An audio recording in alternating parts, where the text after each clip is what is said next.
Hello again. I've been following the trial of Lucy Letby with great interest, as crime is something of a specialist subject of mine.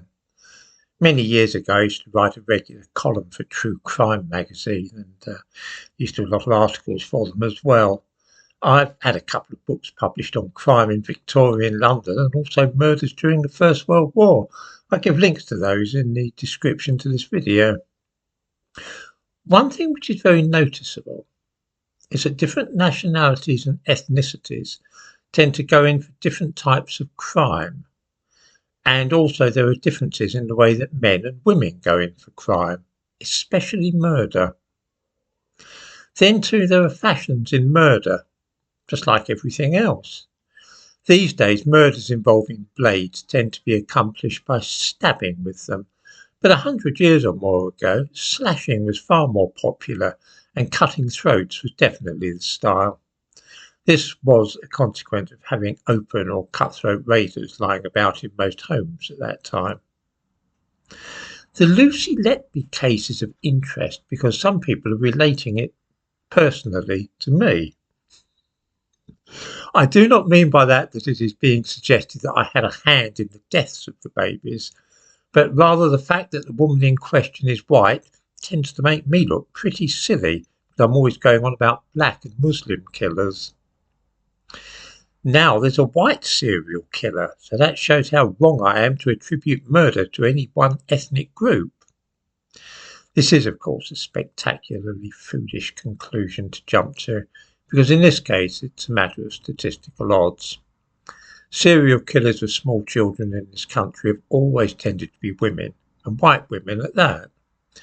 Men may go in for sexual crimes against children, even the murder of older children, but when it comes to babies and toddlers, it is women who lead the field by a mile. This kind of crime, though, is very rare, so it's not surprising that all those we know of in this country have been white, because until fairly recently, almost everybody in the country was white. Perhaps the most famous woman who murders a succession of babies was Amelia Dyer, the Reading baby farmer. Indeed, she may well be the most prolific serial killer of all time, because it's estimated she might have killed up to 400 babies. I give a link to her Wikipedia page in the description to this video.